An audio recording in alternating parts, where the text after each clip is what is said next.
കർണാടകയിലും ശക്തമായ മഴയാണ്. ദക്ഷിണ കന്നഡയിൽ റെഡ് അലർട്ട് പ്രഖ്യാപിച്ചു. ബംഗളൂരുവിൽ 24 മണിക്കൂറിൻ്റെ ശക്തമായ മഴയ്ക്ക് സാധ്യതയുണ്ടെന്ന് കാലാവസ്ഥാ മുന്നറിയിപ്പ്. മനീഷ് മൂർത്തി ടെലിഫോണിൽ ചേരുന്നു. ഗുഡ് മോർണിംഗ് മനീഷ് മൂർത്തി, വിശദമായ വിവരങ്ങൾ എന്തൊക്കെയാണ്? S K N, good morning. Uttara Kannada, Udupi ജില്ലകളിൽ ഓറഞ്ച് അലേർട്ട് കൂടി പ്രഖ്യാപിച്ചിട്ടുണ്ട്. ദക്ഷിണ കന്നഡയിലെ റെഡ് അലേർട്ടിന് പിന്നാലെ തന്നെ വലിയ തോതിലുള്ള മഴ തീരദേശ മേഖലകളിൽ ഇന്നലെ ഉണ്ടായിരുന്നു. കർണാടകയെ സംബന്ധിച്ച് അത് ഇന്നും തുടരുമെന്ന് തന്നെയാണ് കാലാവസ്ഥാ നിരീക്ഷണ കേന്ദ്രം അറിയിക്കുന്നത്. ബംഗളൂരുവിൽ 24 മണിക്കൂറിനുള്ളിൽ ശക്തമായ മഴയ്ക്ക് സാധ്യതയുണ്ട് എന്നും പറയുന്നു. മംഗളൂരു അതുപോലെ തന്നെ ഉടുപ്പി, ദക്ഷിണ കന്നഡ ജില്ലകളിലെ വിദ്യാഭ്യാസ സ്ഥാപനങ്ങൾക്ക് ഇന്നിപ്പോൾ അവധി പ്രഖ്യാപിച്ചിട്ടുണ്ട്. ഉത്തര കന്നഡയിലും ഉടുപ്പിയിലും 5 ദിവസത്തേക്കാണ് റെഡ് അലേർട്ട് പ്രഖ്യാപിച്ചിരിക്കുന്നത്.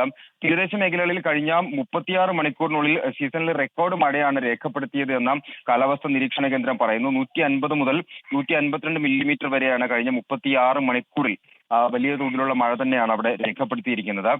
മംഗളൂരു, ഉടുപ്പി അതുപോലെ തന്നെ കാർവാർ മേഖലകളിൽ താഴ്ന്നയിടങ്ങളിൽ വെള്ളം കയറിയിട്ടുണ്ട്. മംഗളൂരു നഗരത്തിൽ പലയിടങ്ങളിലും വെള്ളക്കെട്ട് രൂപപ്പെട്ടിട്ടുണ്ട്.